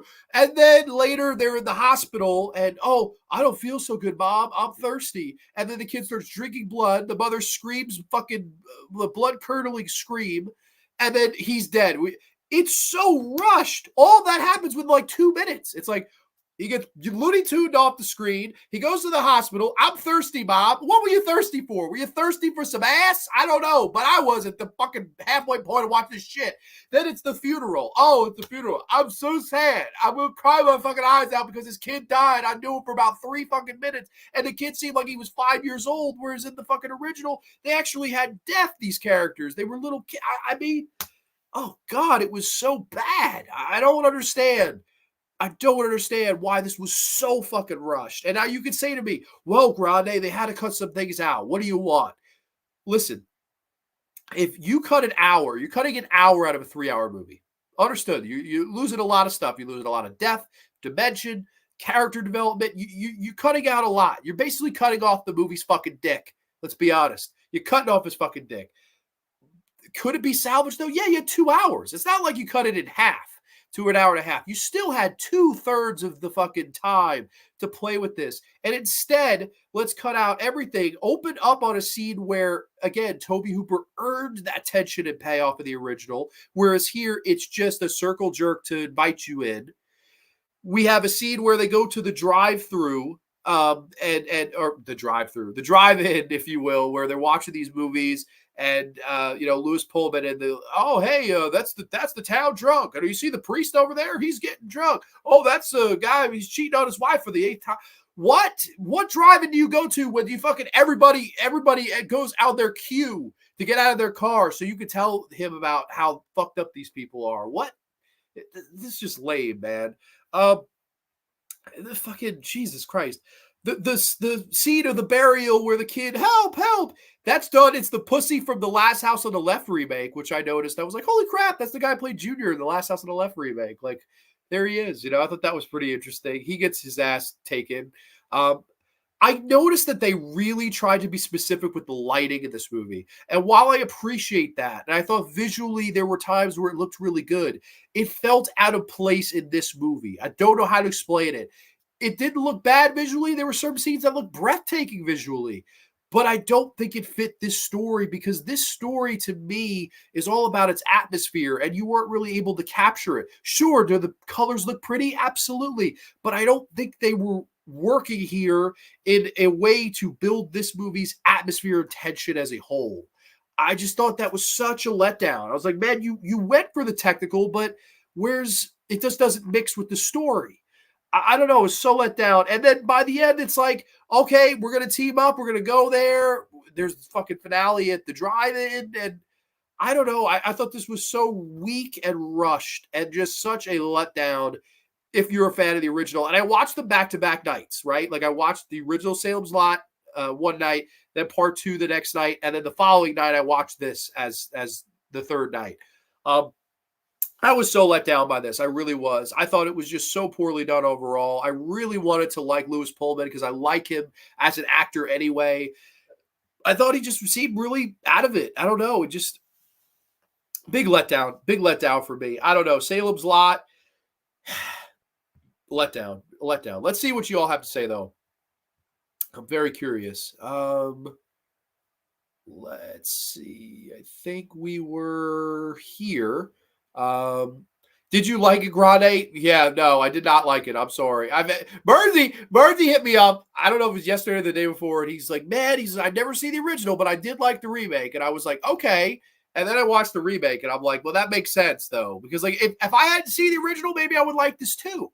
I don't know. Like there's not a world where you can unsee one and see the other, right? So it's hard because you're remaking a movie that I consider to be like a 9 out of 10. and you just failed on every fucking level in either topping it or coming close to it. So that does factor in. There's no doubt. That's always the being behind the eight ball side of a remake. You're going to have to compare it to the original at some point. It's very hard to go into one, with the open mind of, oh, the original is out of my mind. I'm not thinking about the original. It's very hard to do. Didn't mind the low one. Not as good as the first, of course. Yeah, you know what? That seems to be the consensus. I've got to see the Rob Lowe one again. I really do. This has sat on the shelf for like 2 years. Yeah, it's right. It did. I told Bernsey, does Grande ever like remakes? LOL. You should already know he'll most likely hate it. Yeah. Hey, don't knock Trod. It's a classic. Trod. No, not Trod. Trog. Very different. You're good. If you watch the 79 lot, it fills in the backstory. It makes the new one less hectic. By itself, it's just a modern bland vampire movie for short attention. Wow. Okay, so you're with me. I honestly thought when you were like, I really want to hear your thoughts on the new one, I thought you were going to tell me you really liked this. And when I ended the movie, I swear to you, one of the first things I thought was, did Tom really like this? Like, I'm so curious to know. So I'm very happy to get your thoughts now. Because I was like surprised if I was like, man, I'm surprised if he did. I'll just say I didn't hate Salem's Lot remake, but I didn't love it either. Just very mediocre. That's fine. My friend Billy said basically the same thing. He said, man, I watched the movie for 2 hours. I didn't feel one emotion. And I was like, that's not a good sign. I honestly felt emotion. The first 15 minutes, I was like, this isn't terrible. The first hour, after about an hour, I was like, this is pretty terrible. It was like, I was trying to be open-minded. About 15 minutes in, I'm like, okay, I can get over these things. And it just became to the point where I was like, what the fuck? Like, I'm sorry. The personal stories are the only reason to read King. Fair enough.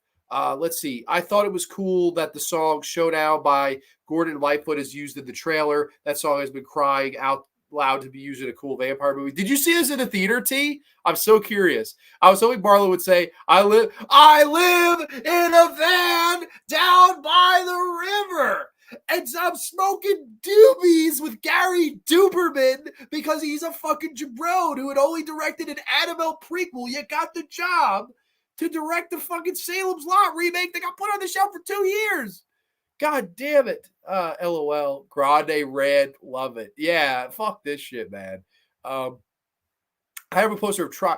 God, I'm not talking about Tron. Well, I don't know. Did I say Tron? I meant Trog. Trog. Trog.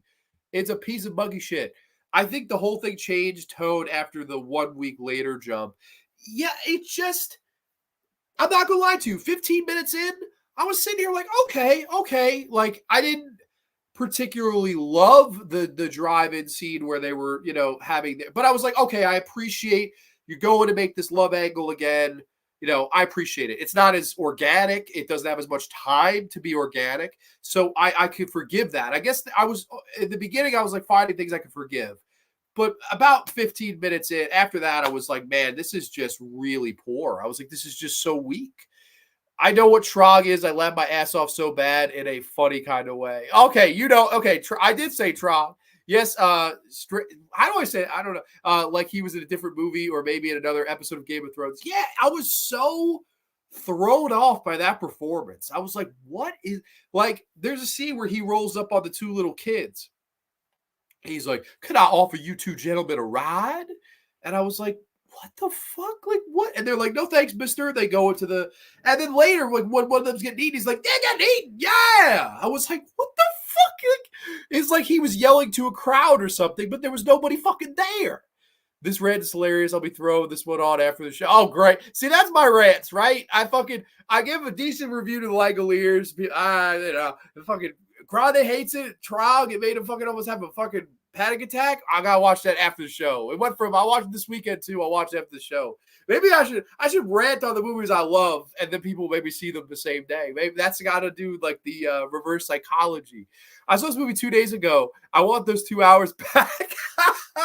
Yo, honestly, yeah. I mean, I was like, how bad could this be? The answer is pretty bad.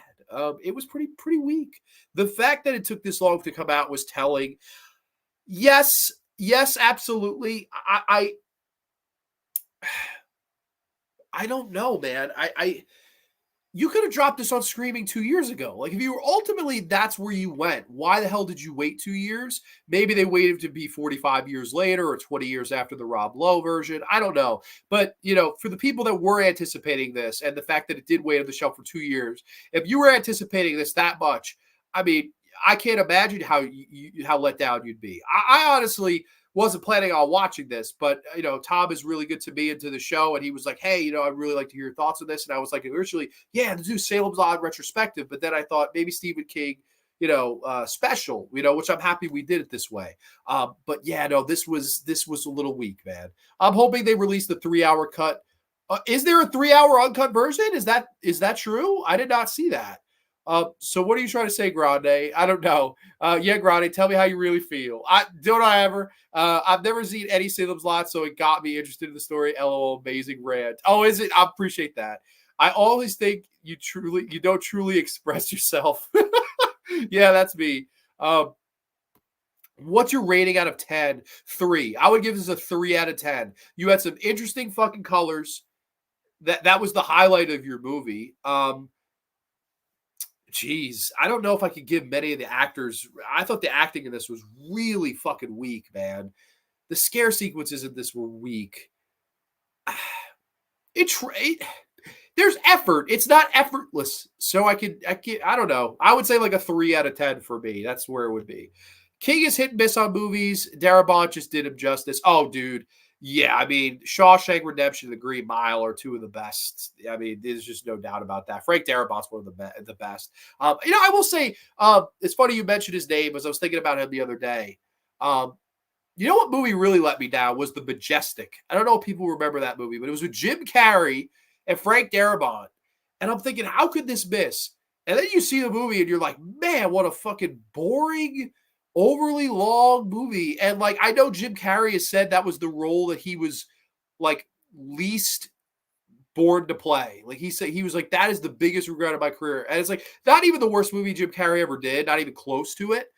But I mean, he's right. He didn't fit that role at all. Like, that was really a bad casting choice. As much as I love Jim Carrey, that's what I just always thought was a weird movie, The Majestic. That's one I would love to actually see a documentary on to see like what went wrong.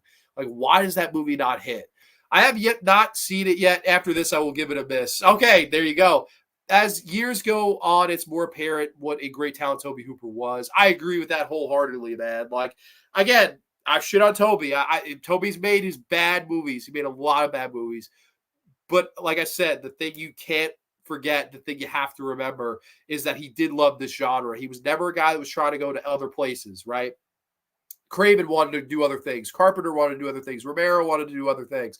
Tobe always wanted to stay here. And I think there's a lot of merit and value in that. And when he was on his game, Tobe was great. They also made the Marston house. Yeah, they did. That's right. He's fucking in the very beginning. He's like, oh yeah, I grew up around here. And don't make any trouble, buddy. Don't make any trouble. I'm the sheriff around here. And the Marston house had no role in this at all. Like, that's a great point. It really didn't. Yeah, 3 hours. Look at the actors in the credits that are not in the movie, like Hubie Bart. Okay, I did not know there was a 3-hour version of this. See, here's my question. In the UK, I understand why they did the 2-hour movie as the theatrical. On fucking HBO Max, why is that not an option? Why on HBO Max can I not have the option of watching the 2-hour version versus the 3-hour version?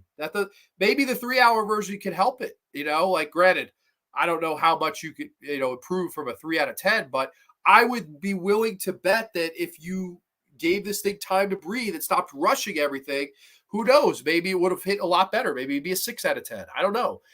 The Blackhead was the best part for me, but that's not saying much. Probably a 4 out of 10. Yeah, I would go a 3 out of 10. It's right there. Yeah, The Majestic was definitely a different type of Carrey flick. Still a cool movie about movies. Yeah, it's not that it's bad. It's just like, you hear Jim Carrey, you hear Frank Darabont, you take my money. I mean, I'm so excited to see your movie. And it's just so mid. It's not a masterpiece. And Frank Darabont, after Shawshank and Green Mile, you go into The Majestic expecting a movie like that with Jim Carrey as the fucking lead. Like, where could this go wrong? And it really didn't do much right. I don't know, man. I remember that movie just being so so much of a letdown. Oh man, what a letdown the Majestic was. Mike Flanagan did Salem's a lot better, except he called it Midnight Mass. Yeah, that's true. I think Mike Flanagan would have done a much better job than fucking Gary Dauberman, man. He really would have. He was definitely the better option to get here. And I wish they had got Mike Flanagan, because if they got Mike Flanagan, here's the difference. I would have watched this opening night if they got Mike Flanagan. I would have hoped for a theatrical release if they got Mike Flanagan, because that's a great horror filmmaker. He knows what he's doing. The sequences of the vampires grabbing the kids away and stuff, that stuff would have been much better in his version. I'm not saying Gary didn't bring style and Gary didn't try. He did. I just thought it was, rather rushed and disappointing. Yeah, it's a one-note snooze fest. Yeah, for sure. I've got to see Midnight Mass again for sure. That's actually, I haven't watched that since it aired, so that would be fun maybe this weekend. I'll be definitely getting my J horror on this weekend, and I don't know, maybe some other stuff too. I've been wanting to watch Trick or Treat again. Fun fact: next week, I most likely will be dressing up for Halloween, and I'm thinking about getting a Sam costume this weekend. So, if you guys are going to be here next week, I'll be dressing up most likely. And we're going to be doing all things, singing songs, scary stories to tell in the dark. We'll do a tear maker. We'll talk about candy. We'll tell scary stories to tell in the dark. I love the Halloween extravaganza episodes, so I'm very excited for next week. The book was called Salem's Lot because it tells the story of the town, not just the vampires. Yeah, that's a great. Yeah, whereas this, it felt like it could have been any town. The focus was on Barlow, and like they show Barlow so early on, where it's like, man, like you just kind of blew your load. I feel like that's the thing with this movie. It kind of just blew its load, man, a little too early. Another home run, John, and one of my favorite Graveyard episodes. Thank you so much for that. I appreciate you saying that, Tom. Thank you. But yeah, everybody. So that is my review for all of the 4 Stephen King movies. We pretty much went gradually down, I guess. I don't know. We pretty much worked our way down to how I prefer these movies. Although, Langoliers and Rose Red, that could go either way for which one's second best. But I have a great time as always with you guys. Sorry, I'm a little congested tonight. I have a little bit of a cough. I don't know. I was perfectly fine until yesterday, where I felt like maybe some of my sickness had returned. Maybe it's this wacky weather we're getting. I don't know. But I'll be back next week with the Halloween Spooky Spooktacular Bash. It's going to be a lot of fun. This Saturday night, if you're free, if you're not busy, we'll be doing the Halloween Horror Roundtable, where Terrence from the chat from Psychobabble, I couldn't think of the fucking name at the beginning, Psychobabble host, the guy who used to host Psychobabble, Terry will be there. Nate, a.k.a. the master of, Jesus Christ, Grief World now. I was going to call him the Explorer of Horror, but now he's Grief World. And, of course, Rambo Rap for Life. If you're a fan of him, Rambo will be making his Grande's Graveyard debut. So he's always great to discuss movies with, and I'm very excited to have him on the show, as well as everybody else. Only, you guys rock. Hope to see you all live from New York. Yeah, live from New York. It's Saturday night. Only. That was a lot of fun. I'll definitely check out the OG someday. Great show. Thank you. Only, 2 sweet peas. Only. Yeah, hell yeah, man. Thank you guys so much. Have a safe, happy, healthy weekend, and we will catch you next time. Only on the Graveyard. 2 sweet peas, and we'll catch you next time. Good night, everybody.